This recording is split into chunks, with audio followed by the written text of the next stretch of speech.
With months remaining before its theatrical release, James Gunn's Superman has broken one Man of Steel record. Welcome to Stats In. If you're just joining us, please subscribe and don't forget to turn on notifications bell for more video. While Richard Donner's Superman paved the way for CBMs, the character hasn't been done justice on the big screen since the Christopher Reeve-led classic. But things are looking hopeful again, thanks to James Gunn, and the trailer for his Superman has fans convinced that this will be a return to form for one of the most iconic fictional figures of all time. Although it can't be said for certain if this iteration of the Man of Steel will break DC's live-action curse of the last few years, the reception to the first trailer does paint a positive picture, as it broke Snyder's Man of Steel's record. One of the biggest positives from Zack Snyder's Man of Steel was its trailers, which, to this date, put many CBM trailers to shame.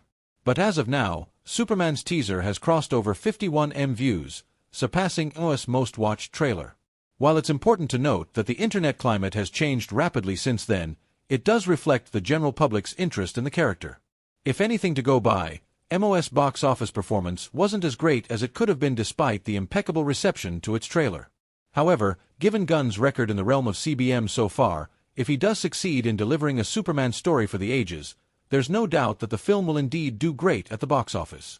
With the Superman teaser breaking records, fans' expectations for the first Superman film in years are at an all-time high.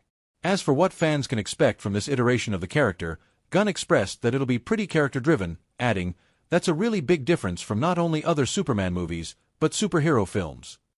Even though he confessed it'll be optimistic, which is finally a step in the right direction for the character on screen, James Gunn shared that the film will have its darker moments. During an interview with Fandango managing editor Eric Davis, he elaborated on the trailer, adding, via Geek Tyrant, "The film is optimistic, yet not without its darker moments. It's a big science fiction movie, but at the same time, incredibly grounded. I wanted it to be something that was the essence of the Superman that I grew up with, and loved, but also something new at the same time." Hopefully, with 7 months to go before its release, Superman will regain its glory on the big screen, as we can really use his optimistic view on mankind right now. Interesting perspective on the trailer views. From where I sit, many people watched the trailer to laugh at the suit and clown the Clark Kent hairstyle. To suggest that more view mean that the trailer is more popular when you have no proof. James Gunn's Creature Commandos has kickstarted the DCU, but there are few characters from the DCU hat, which deserve another shot. Welcome to Stats In. If you're just joining us, please subscribe and don't forget to turn on notifications bell for more video. After multiple issues, controversies, personnel changes, and mergers, the DCU is finally done and dusted, with James Gunn taking over the reins as co-chief of DC Studios along with Peter Safran. The franchise, which was supposed to be a competitor to the MCU, crashed and burned, but it was not without some genuinely good films. The Snyderverse is never happening.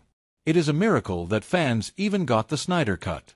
However, like how Gunn took the disastrous Suicide Squad and gave it a good direction with the Suicide Squad, there are a few more films from the DCU that deserved better. Here are 4 films that need a second chance in the DCU. This one had every obstacle thrown at it, and while it is admirable that The Flash finally did release, the underwhelming quality of the film ultimately made it a box office bomb. Barry Allen, aka The Flash, is one of the most popular DC characters and is a valuable member of the Justice League. A solo film on the character has reportedly been in the works since the 80s. When the DCU began with Man of Steel, Ezra Miller was cast as the Scarlet Speedster in the sequel Batman v Superman, Dawn of Justice, and they even had a cameo in Suicide Squad. A solo film was announced right then with a scheduled release date of 2018 via Slash Film, but they missed the date on that by miles. Multiple filmmakers and screenwriters were attached to the film, including Phil Lord, Christopher Miller, Rick Famuyiwa, Robert Zemeckis, and the duo John Francis Daley and Jonathan Goldstein. Finally, Andy Muschietti was selected for the film after he delivered the successful It franchise for WB. However, the film was marred by controversies surrounding Ezra Miller's legal troubles, which included being charged with Dr*G possession, accused of choking a woman, multiple arrests, and accusations of grooming via People. The change in leadership at WB also reportedly led to multiple changes in the ending before it was finally released in 2023. Despite James Gunn, who had already been nominated as the co-chief of DC Studios and had announced his plans for the reboot, claiming that it was the best superhero film of the year, The Flash was a box office bomb, earning a meager $271 million against a $200 million budget, via Box Office Mojo. Bad CGI, a messy screenplay, and cameos and plotlines that audiences knew would lead to nowhere were just some of the reasons why The Flash's big screen launch failed at the box office. However, the character still deserves a second chance in Gunn's DCU purely because he is one of the most popular characters in the franchise. Gunn has been clear about wanting to hold off on developing a Flash film for the DCU, making it clear that the DCU would not greenlight any film without a proper script ready, via Threads.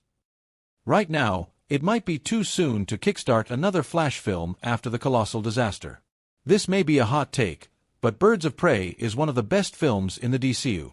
The tone is incredibly fun, and the team-up of a ragtag team of female antiheroes was done way better before the horrendous Madam Web, but anything is better than Madam Web. And lastly, Margot Robbie as Harley Quinn is always a win. Directed by Cathy Yan, who previously helmed the amazingly quirky Chinese film Dead Pigs, the DCU film is sort of a black sheep in the franchise. It took the best part of Suicide Squad and put her front and center in a black crime comedy that was more than just a usual superhero film. The comedy worked, and so did the unique visual grammar of the film. It was not a box office success and failed to even reach a break-even point of $250 to $300 million, via Variety. However, that does not speak to the quality of the film or the incredible performances and chemistry of its lead cast. Margot Robbie kills it in the film as Harley Quinn, who is going through a breakup with Mr. J. She is joined by Mary Elizabeth Winstead as the Huntress, and Journey Smollett-Bell as Black Canary.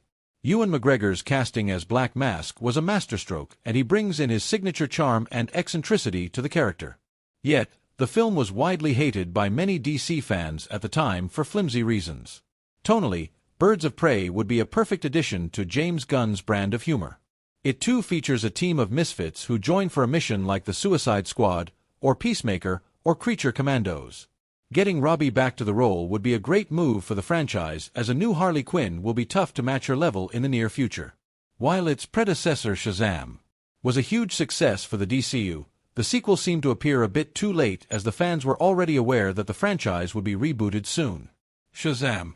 Fury of the Gods saw director David F. Sandberg return to the franchise along with star Zachary Levi as the titular superhero. Unless it has anything to do with zombies, it'd need a miracle to Scarlett Johansson back as Black Widow. Welcome to Stats In. If you're just joining us, please subscribe and don't forget to turn on notifications bell for more video. With Ant-Man, Quantumania, Secret Invasion, and the Marvels failing to steer MCU's ship in the right direction, rumors have emerged claiming the MCU might be considering bringing their big guns back. And while there haven't been any official reports on whether the original Avengers would return or not, Scarlett Johansson said that it'd need a miracle to get her on board. And even if the ends up being true, and many of them did reprise their beloved roles again,